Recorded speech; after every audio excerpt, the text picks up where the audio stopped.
See the way Isaiah 52 verse 14 describe him after he was scourged. TPT, give me the Passion Translation.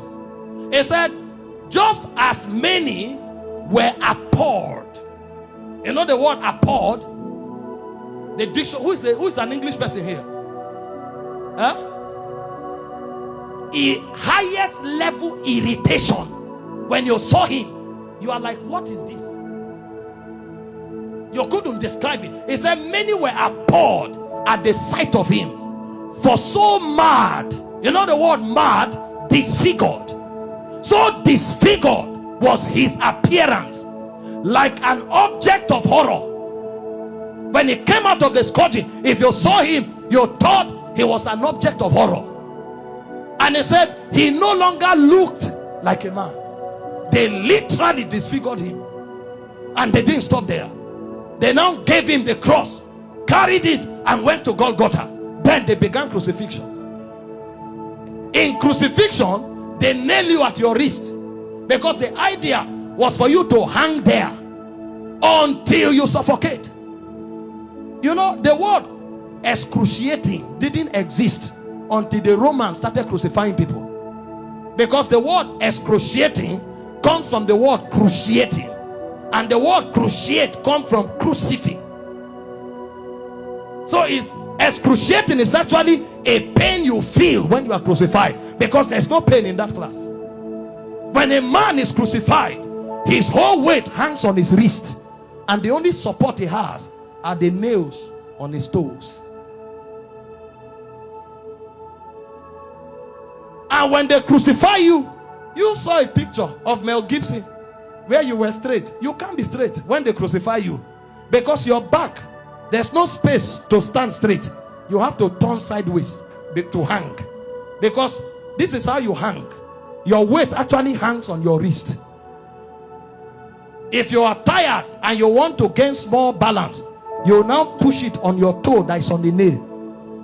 That's why when they wanted to kill the criminals, they broke their legs. And the reason is because when you are hanging, your stomach is bent so that your diaphragm can't breathe. Air can't enter. So Jesus was there for 6 hours. You know what that means? For 6 hours, every time he breathed, he had to pull himself up. So he pulled himself on a nail up to breathe for 6 hours.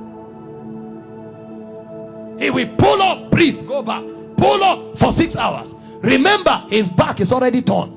So as he's pulling up, he's feeling pains on the wrist, his back is scrubbing on the cross, and his leg is feeling pain. To breathe and go back. Every breath was death. For you. For 6 hours. And they were mocking him at the same time. So there was soulish torture, there was physical torture. As if that's not enough, he carried sin on him. So God was not connected to him at the time. God had to turn away. So there was spiritual torture, soulish torture, bodily torture. So much so that he cried, Eloi, Eloi, lama sabachthani, my God, why hast thou forsaken me? It's like a disconnection between your spirit and your soul. So the man was no longer alive. He died in the spirit before he died in the natural. The level of pain.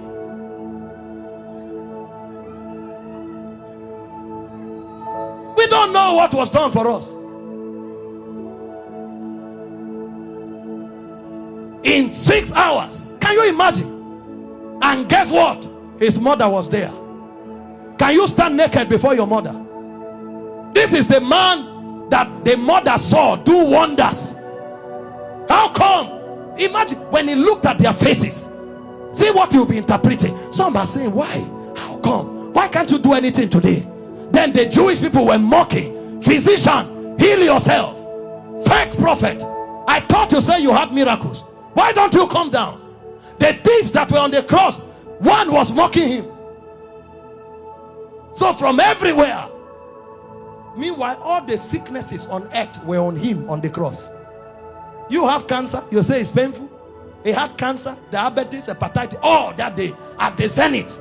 because he carried sickness, he carried sin, and he carried the reproach of God. You don't know the reproach of God until you go to hell. So for those 6 hours he was in hellfire.